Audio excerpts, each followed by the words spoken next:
आपसे कह रहा हूं कि जो जात का नहीं वो अपने बाप का नहीं। बहुत से लोग कहते हैं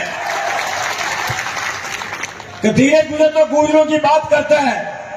हाँ, मैं करता हूं क्योंकि धीरज गुजर को उसके बाप और उसके मां ने नेता और मंत्री बना के पैदा नहीं किया। इस कौम के लोगों ने हमारे लिए नारे लगाए, पसीना बहाया, खून बहाया, हमारी जिंदाबाद लगाई। और आप आज भी हमको जब याद करते हो, जब एक एक बार आप हमारी जिंदाबाद करते हो, तब आपके मन में विश्वास रहता है कि हमारा नेता हमारे लिए लड़ेगा, हमारा नेता हमारे लिए बोलेगा, हमारा नेता हमारी आवाज बनेगा। और मैं आपको विश्वास दिलाता हूं, गुंजल साहब, आप हाड़ौती के नेता हो, हमारे बड़े भाई हो, और देवनार की सौगंध, अगर प्रहलाद गुंजर आवाज देगा तो धीरज गुंजर अपने पूरे खानदान के साथ खड़ा हो जाएगा, लेकिन प्रहलाद गुंजर को अकेला नहीं छोड़ेगा। अगर आदमी, हम लड़ाई किसकी लड़ रहे हैं? हमारी खुद की। अगर हमने चप्पलें उठा ली होती, अगर राजनीति में अपने आप को गिरवी रख दिया होता, तो सरकार ना तो गुंजर के मकान को तोड़ने जाती और ना धीरज गुंजर की मां को सस्पेंड करती। सरकार उसी का नुकसान करती है जो लोगों की लड़ाई लड़ता है। सरकार उसी का नुकसान करती है जो लोगों के सामने छानसियां तान के खड़ा हो जाता है।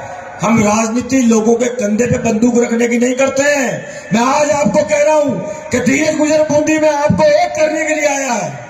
अगर आप लोग एक रहोगे, एक दूसरे के साथ खड़े रहोगे, दुनिया में किसी की ताकत नहीं। हाड़ौती से लेकर मेवाड़ तक अगर गुजर एक हो जाएगा तो राजस्थान की सरकार तुम्हारे कदमों के अंदर आ जाएगी।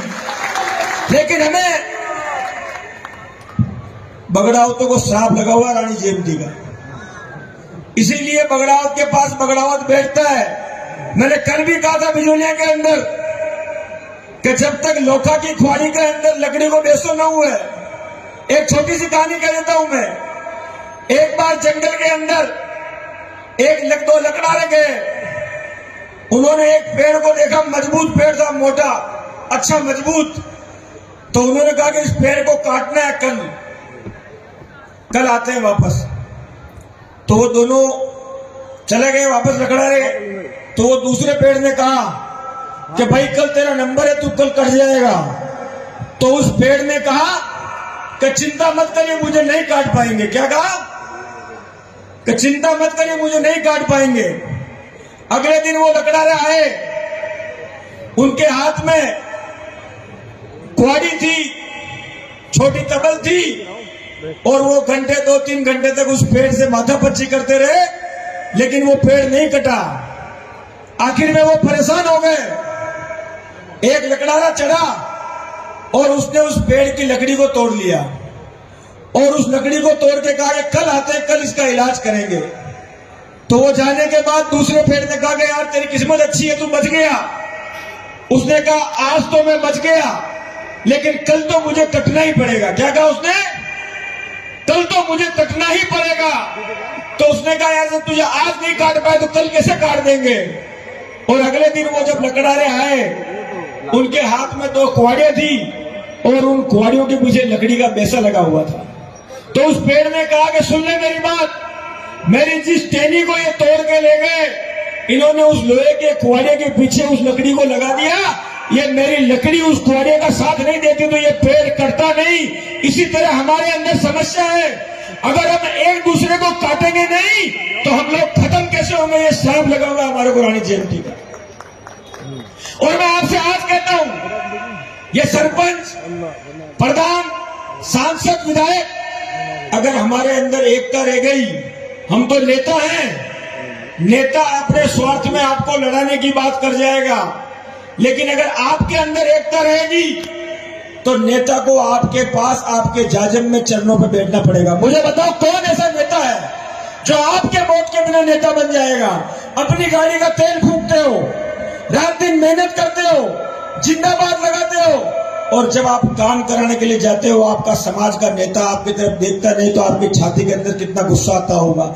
ये आपको सोचना होगा कि आप किसके साथ खड़े हो, आप किसको ताकत दे रहे हो, कौन आपके साथ खड़ा रहेगा। आज बूंदी में आपका कार्यक्रम है, सामूहिक विवाह सम्मेलन है। यह आने के बाद मुझे पता लगा कि आपके 2 कार्यक्रम हो रहे हैं। गुजर समाज को एक रखने की जिम्मेदारी हमारी है हमें अपनी पगड़ी को भी आपके चरणों के अंदर रखना होगा तो रख देंगे, लेकिन समाज को एक रखने की बात करेंगे। और मैं आपको कहता हूं, समाज अगर मजबूत नहीं होगा, मेरी, पेड़ा गुंजर की, कालूलाल जी की, किसी की कोई हैसियत नहीं है अगर समाज हमारे साथ नहीं खड़ा हुआ। ये मंच जो तराजू होती है, उस तराजू के अंदर दो चले होते हैं, एक में बाट रहता है और दूसरे में माल रहता है। इस मंच पर हम लोग बाटों की, जो मंच पे जो नेता बैठे हैं, हम बाट के समान हैं। जब तक दूसरे चेले में आपका वजन नहीं होगा, तब तक हमारा कीमत कुछ भी नहीं होगी। और जो उस छाप लगती है पीछे, वो छाप लगाने की ताकत आपके पास है।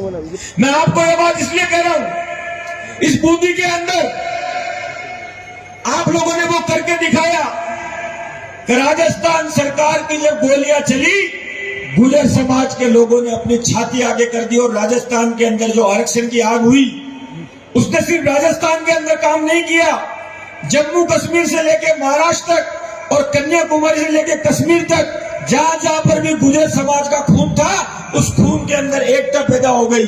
उस एकता को बनाए रखने की जिम्मेदारी आपकी भी है और हमारी भी है।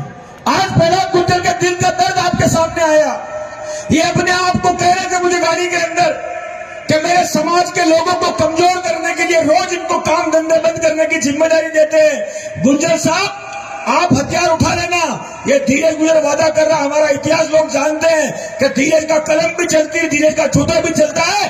आप हुक्म करना, आपके साथ आएंगे और छाती पे गोली खाएंगे या छाती पे गोली मारेंगे, लेकिन आपको इस समाज को अकेला नहीं छोड़ेंगे।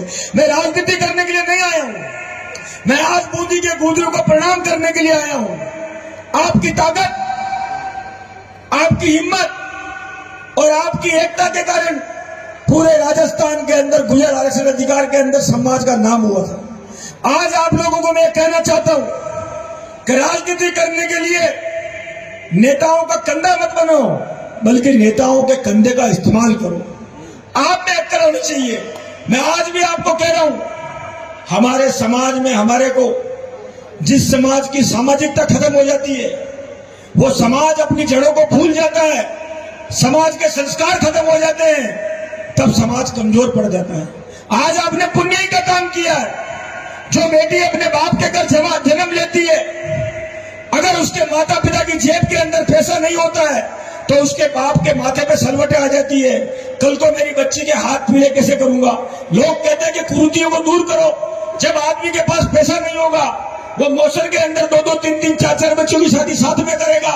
एक छोटी बच्ची होगी, 2 बड़ी बच्ची होगी। वो गरीब आदमी अपनी बच्ची के लिए अच्छा परिवार देखने के लिए 2, 3, 4 बच्चियों के साथ में शादी कर देगा। बाद में बड़े होने के बाद में वो कहेंगे हमारा रिश्ता टूट गया।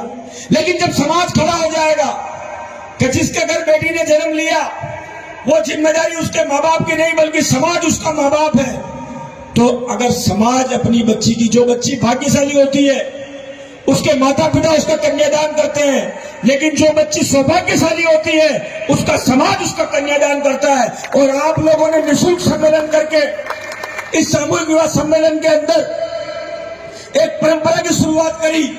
कल बिजोलिया के अंदर 5वां सामूहिक विवाह सम्मेलन था। वहां भी मैंने कहा कि ऊपरमाल, खेराड़ और मेराड़ के मिलन स्थल पे आपने देवडूंगरी पे सम्मेलन किया।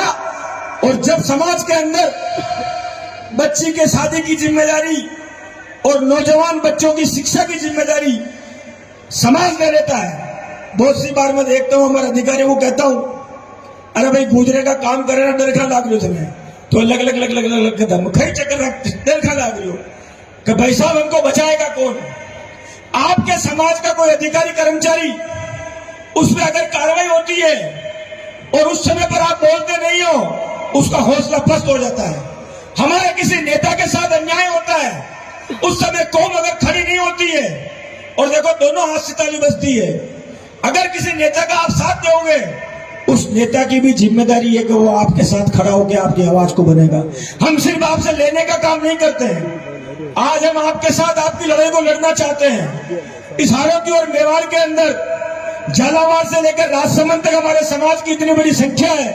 उस संख्या के मुताबिक आपके सरपंच, आपके प्रधान, आपके नेता, आपके एमएलए, आपके सांसद कितने हैं?